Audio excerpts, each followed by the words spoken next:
like to thank all of you for being with us today. Of course, I'd like to thank the sponsors of the conference who made it possible.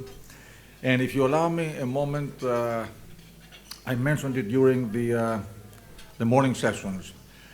Olga and I are absolutely humbled that we have been able to put together this event today. And we are humbled not only because of the overwhelming response that we have. I think if we had a few more people in, they would call in the fire department.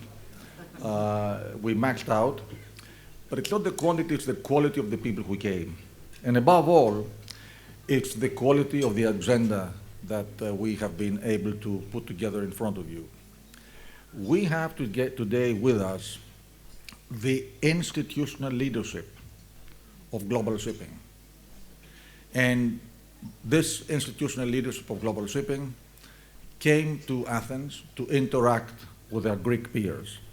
So we are really privileged to have with us the IMO Secretary General,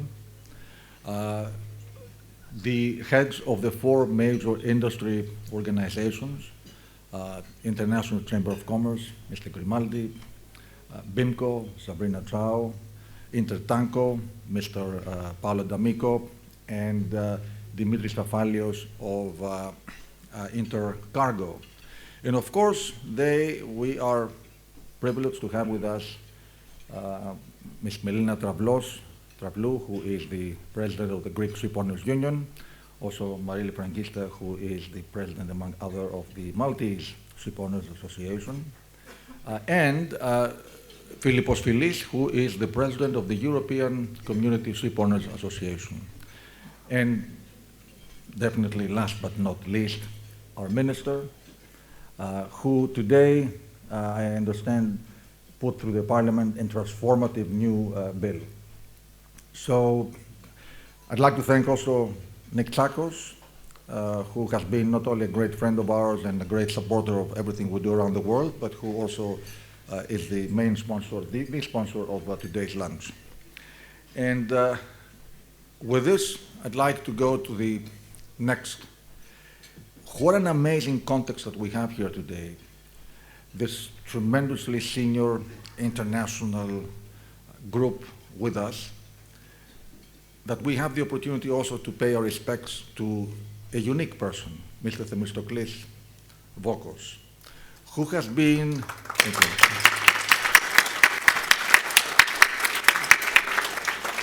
so frankly, we couldn't think of a better opportunity to pay our respects to a person who everybody knows about Posidonia. But Mr. Vokos is a lot more than Posidonia. If you look at his CV, what he has accomplished around the world is unique. If I'm allowed to say, he's an example that I'm trying to follow in our small steps. Very hard to do, of course.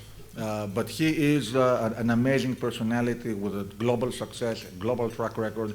And of course, for us, Posidonia is an amazing, unique achievement. It has put Greek shipping in the global map in a unique way. It's the largest and best attended trade exhibition and maritime week in the world. Anyway, without saying a lot more, I'd like to say how privileged we are to have him with us today. And as he mentioned to me, Nico, when you called me to ask me to accept this, you got me at the moment where I had a few more tsikoudia, and I was in a good spirit, and I said yes. So anyway, I'd like to also, Mr. Hadjiefelfteriadis, whom you all know, and Professor Grammenos are going to make introductory remarks, and I'd like to invite Mr. Hadjiefelfteriadis to come and introduce Mr. Vokos. Thank you.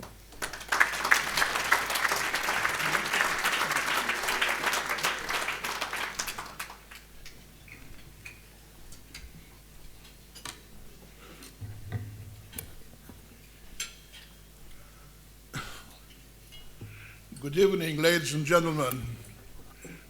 I'm very happy to be here, and I want to thank Capital Link for inviting me to address you and all and say a few words about my dearest friend, Themistocles Vokos, who is going to be today awarded by your prize for leadership in shipping and Seatrade and many other things which I'm sure you are all aware of. And I don't know whether you can hear me down there, but I can see you, although I don't recognize any one of you because I'm a little bit passé. I have passed from this particular forum some 30 years ago, and I'm very happy to see some of you who more or less carry the same age like me. If you hear me well, I will continue with your permission. Going through the career of Themistocles Vokos and going through his, if you were to be lucky enough to have a copy of his biographical sketch, if you will find out that the Encyclopedia Britannica pales by comparison to what this man has achieved, having started only very young at the age of 26 as a journalist, and has arrived today where everybody could associate him with the Posidonia exhibitions. And as the gentleman before me just said, it's not only the Posidonia that he's involved. In passing, I would say that Poseidon, as you probably know, the god of the seas, and especially in the Mediterranean. I don't know how they call Poseidon elsewhere, but he had a lot of children. And one day he spelled to me, that Themistocles is one of his best. And as a result of that, Themistocles decided to name Posidonia. So without taking more of the time that have been allowed, Professor Grammenos will follow after me. He will take much more time, and he will fill all the gaps that I intentionally leave behind. I have in front of me 3 dates which go back more than 50 years. The first one is 1969.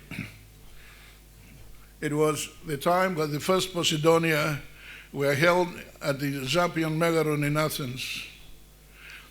I don't know how many of you would remember, how many of you were present at the time. Thank you, Thibio. Thank you very much. Thank you, Pandeli. And in 1970, the Seatrade magazine was launched, and it was an effort of few people, as I had the opportunity to read only last night through the internet. And I have here a most beautiful copy of what I picked up, which I'll show you. There are 3 men sitting around a table, and there, on the right-hand side of this picture, you see the young Themistocles Vokos, who was no more than, how old were you there at the time, Themis? I mean, for God's sake, so this is beautiful. This is a beautiful boy here. This is when this guy started it, all of it. But then, if you allow me, and with your permission, I will go into the next date, the next year, which is the most important for me, and I will perhaps take 1 or 2 minutes of your time, and I will pass the rest. I will yield the rest of my time to you, as they will say somewhere else. Now, this is 1973, exactly 50 years ago in February. Honestly speaking, 50 years ago in February, I was at the Paris Marine Club. It was a club which has been established a few years before, just maybe 2 or 3 years before.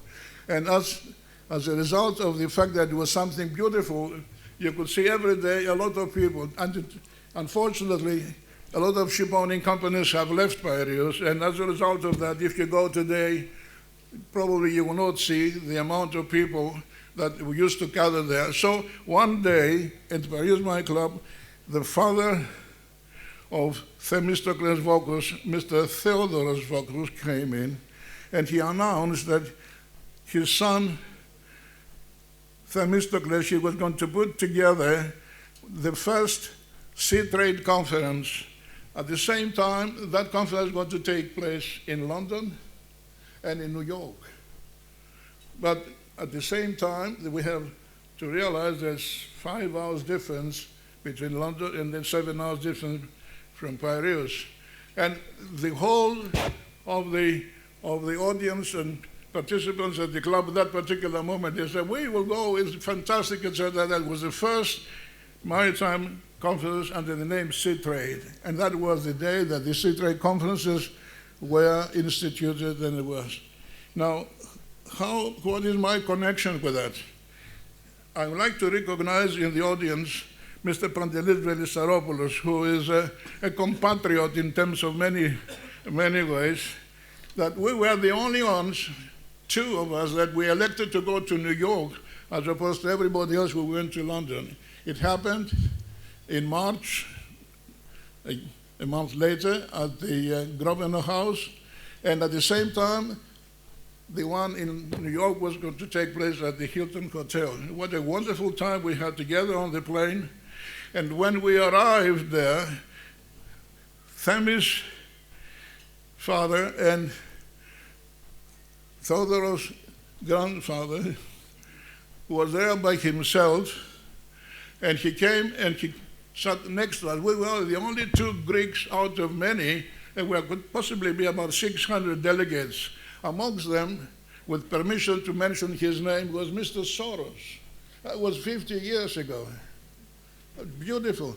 And there, we knew already that the Seatrade conference in London has taken place, and we knew that the man behind this idea and this vision was going to fly and open up the conference also in New York at the same time. It happened. This is the man. I would like to congratulate him for that.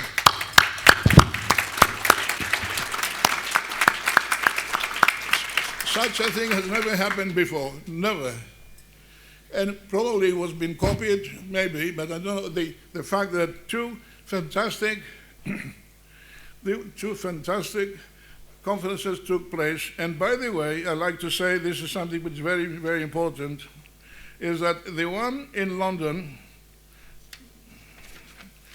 went by the name,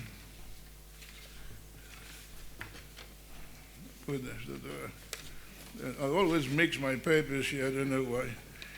Probably the age doesn't help me, but the one in London went by the name Seatrade, Money and Ships. But the one in New York, which is the most beautiful part of it, went by the name Energy, Money and Ships. It was in 1973, and a few months before,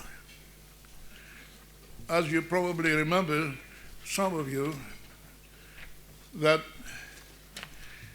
the Arab oil exporting countries, the organization of the Arab oil countries, decided to nationalize their wealth, which was being, at that time, if you like, taken care of by the major oil companies. It was in October 1973 that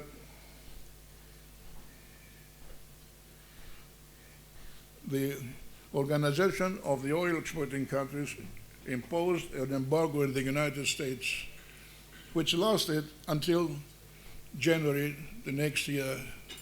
The price of oil per barrel, which probably everybody knows that at this very moment in this huge room here, there would be anything between $75 and $85 a barrel. It was $2.90. And as a result of the embargo, it went up 4 times to $11 and something, almost $12. It followed to 20 and followed to 40, etc., where we are today. But the vision of the people behind the first Seatrade conference in London and in New York, to add the word energy, which is still today very much in our minds, continuously, completely And every day in your minds, because you are involved in shipping and you're involved with transportation by sea and you're involved in an environment which has been bombarded continuously from the environmentalists of how to do your business better, etc., and to care about the air, blah, blah, blah, blah, blah. Now, this is shipping, and shipping will need to have energy. Tomorrow you might need the best energy in the world, which is wind energy, in my opinion. Or you might be, the best energy in the world will be to capture the energy from the sun, and you have photovoltaic, if you like, panels on board your ships, and then you can convert the electricity into have electric generators and then to run the ships. I don't know how you could do it, but energy will be always there. And this man, again, he had the vision to include the energy. And where? The people who were in attendance, I don't know how many were in the Grammenos house, but the 600 or so in New York, the majority of them were oil companies, because they knew what was going to happen with the organization of the Arab oil exporting countries, that they were going to nationalize. It was a matter of few moments and few days, as a result of which the nationalization, we have the creation of the oil trading companies, which probably most of you involved in tankers, you must be aware of. I don't believe that I need to add anything more or take more. I yield the rest of my time to you, Professor, and then you can tell more, etc., etc. This man is worth the award that you're going to receive today, and I want to congratulate the organizers of this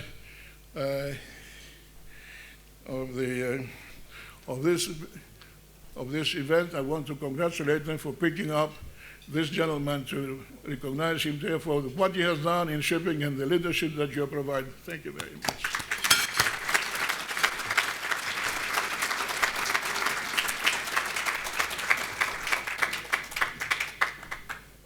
Thank you very much for this emotional and introduction. Professor Grammenos, now please come to the podium. You are another person who knows Mr. Vokos so well. And we are delighted. The professor flew in from London just for this occasion. He's going to deliver his remarks and then go back. And as we all know the professor for a long time, we can see he's a new professor now. Thank you. Gregory, your presentation, great. Simple as that. Very spontaneous. Great. But before I start, just one question. Are there any graduates of shipping trade and finance or energy trade and finance? Can I see hands? All right. That's fine. That's good. Thank you.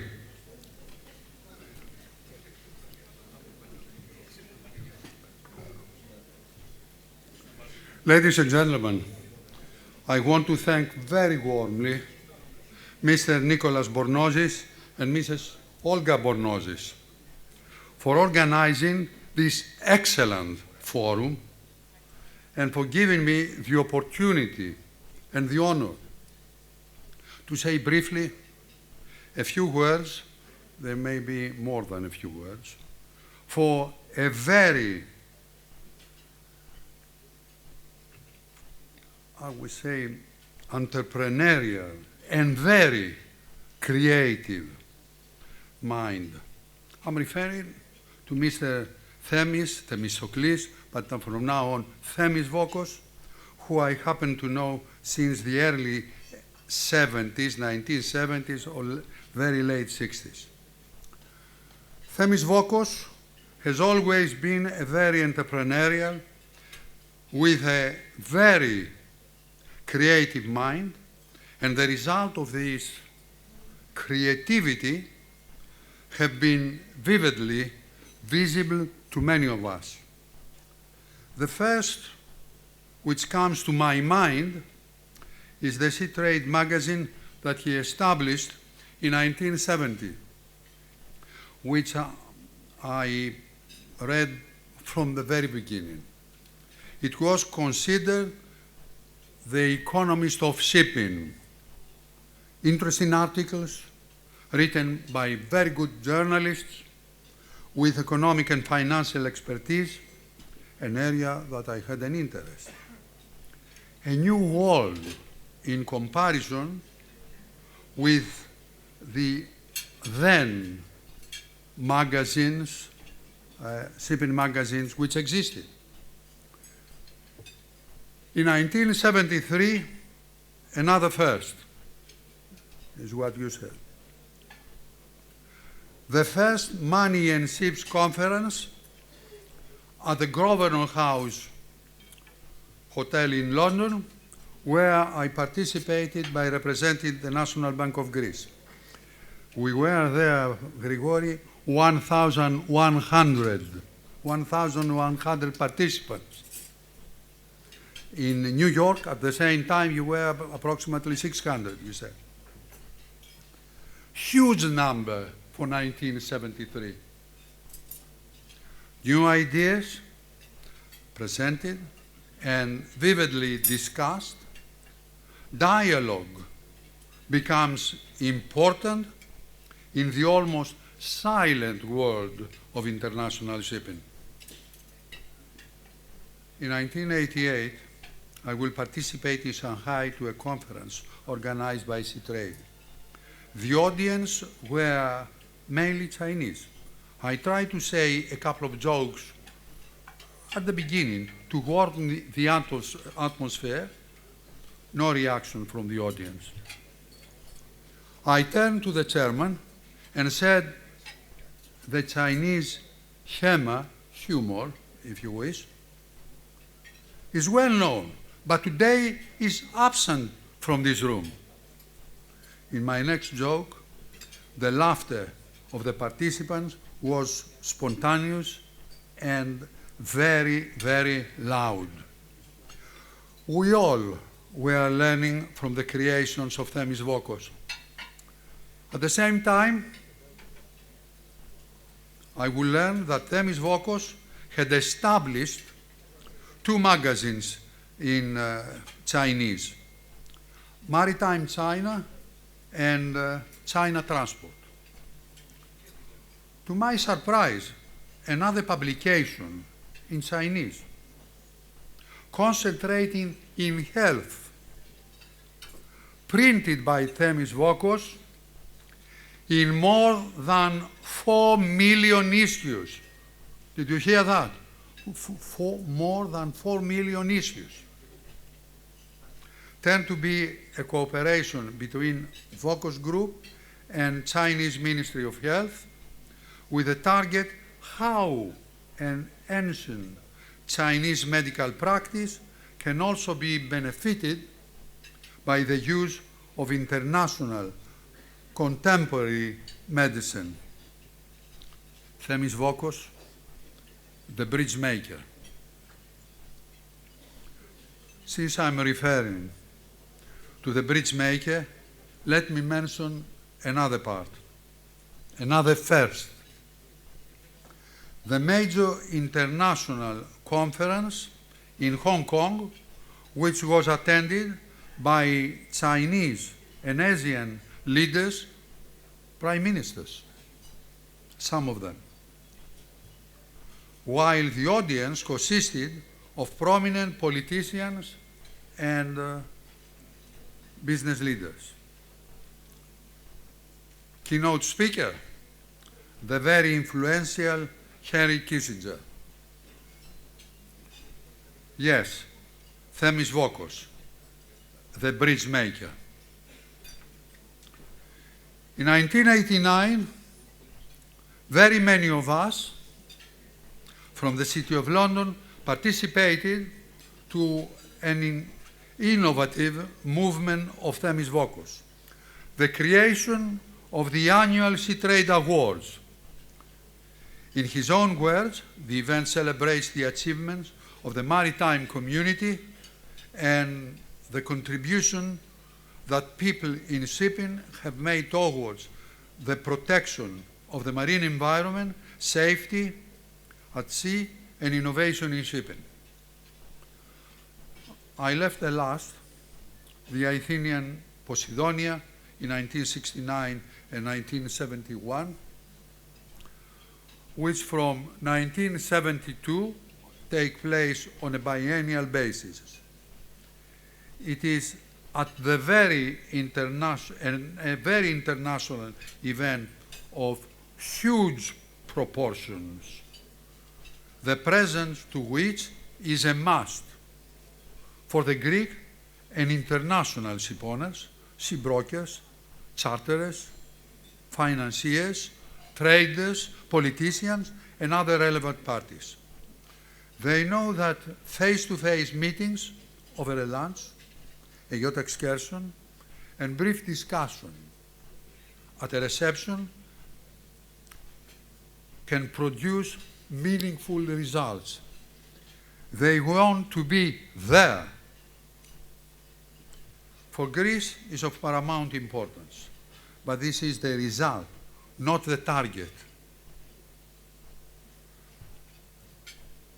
Posidonia is the outcome of a very special man who has shown originality in his ideas.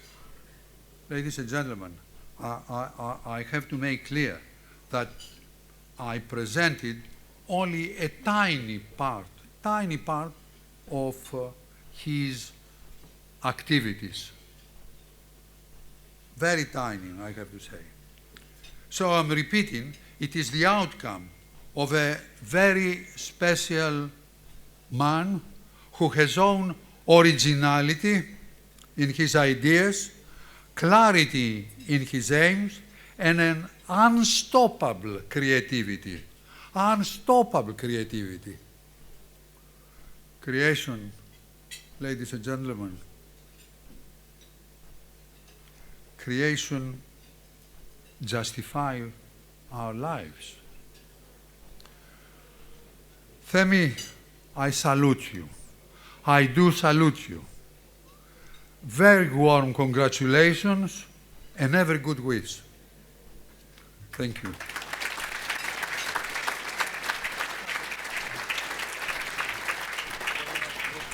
Mr. Vokos, please.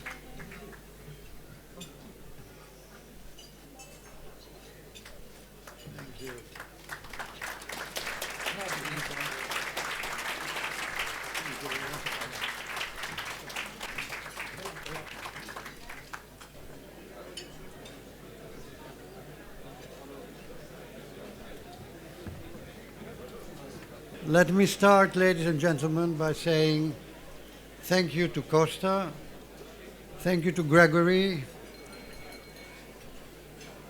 for your most warm and general remarks.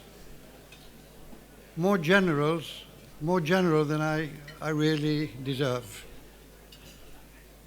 Those two have been my good friends over many years, so please forgive them if they have been a little over-enthusiastic. My thanks also to Capital Link, Nico and Olga Bornozi, for presenting me with this special award today. I feel I'm amongst friends and family. I consider myself fortunate to have been close to the shipping industry and its people, all of you, for over 60 years, and to have followed the ups and downs of this amazing business that keeps the wheels of the world economy turning. Many have tried to explain what propelled the Greeks from a small country with no external trade to talk of to the leadership position they enjoy today, controlling the largest and most sophisticated merchant fleet in the world. Maybe our long history as adventurous seafarers, going back thousands of years, played a part. Maybe it was the strength of the Greek family business with all the flexibility and energy that comes from that.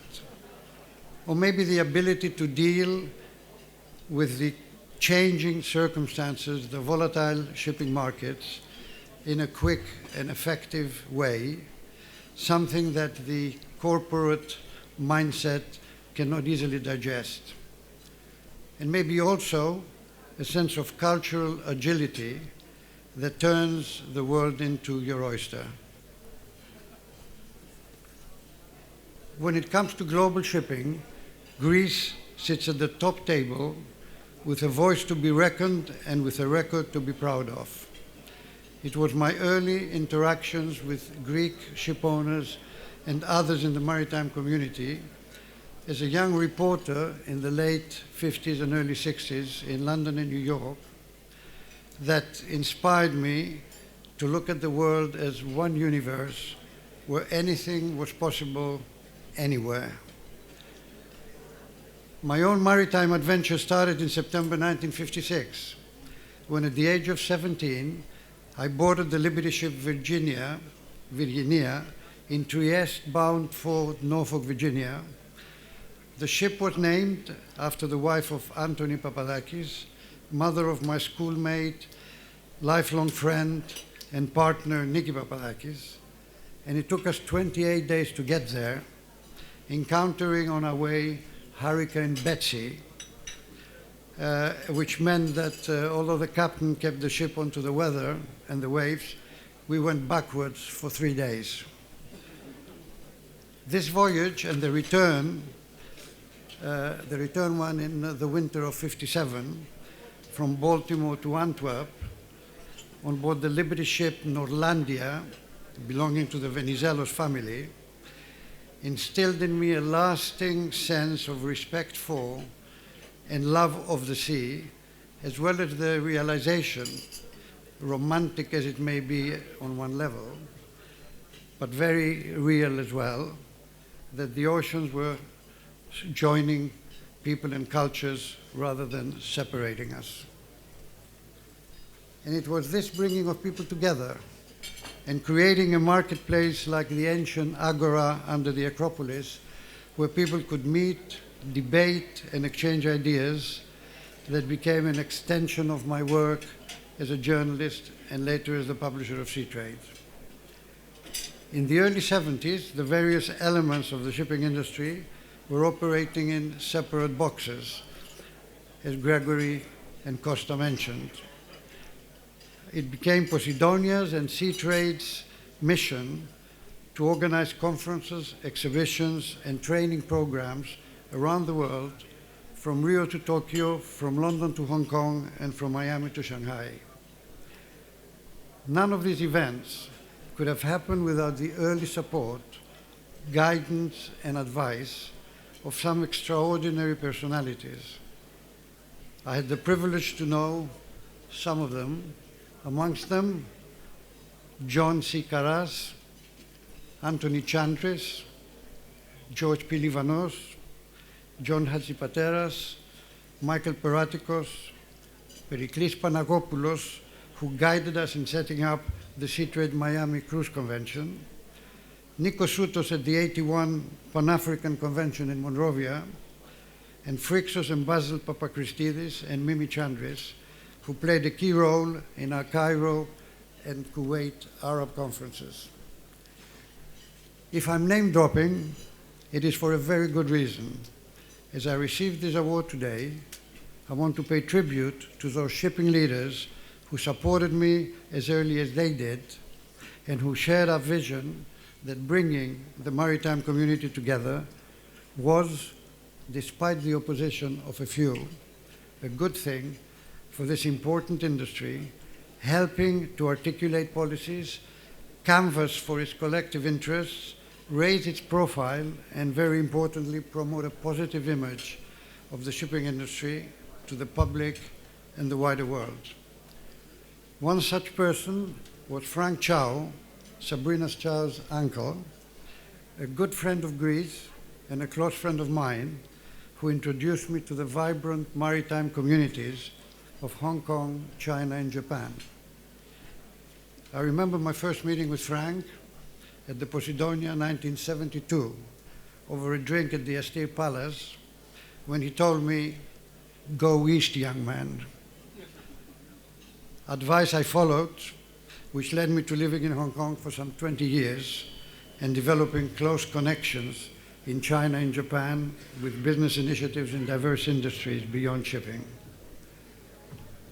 Of course, at the heart of everything, and at the heart of our work, was and is Posidonia, which has become an institution that promotes the achievements of Greek shipping, highlights Greece as a global maritime center, and brings the international maritime communities together every 2 years. It was my father Theodore and his colleague Dick Stubbs and Dimitri Kopanitsas who, with me as a young apprentice, gave birth to the idea of Posidonia back in 1965. Today, I share this award with my long-standing Posidonia colleagues, my comrade in arms, Dimitra Mikhail, my nephew Thodoris, who has taken the baton and is leading the charge, and our Posidonia team who are spreading the global message that Posidonia is a big event to be attended to and promotes the achievements of Greek shipping ever further afield. Let me end on a personal note. Doing the job I did and trekking from one side of the world to the other over so many years was as stimulating as it was rewarding, and it was also a lot of fun. If there was a price to pay for this disruptive way of life, I escaped it. As my wife Jenny stayed the course with me all through this period, stayed by my side, and as I was coming in from one door and getting out from the other, she was there always by my side, as I said. So after being 57 years together and enjoying time now with our 4 children and 11 grandchildren,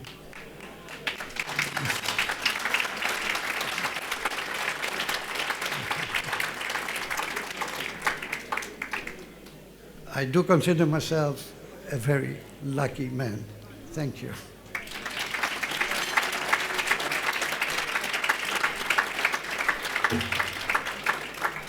So, thank you all for being here today, and many thanks again, Nico, for this award that gave me an opportunity to be amongst friends and to reminisce. Thank you.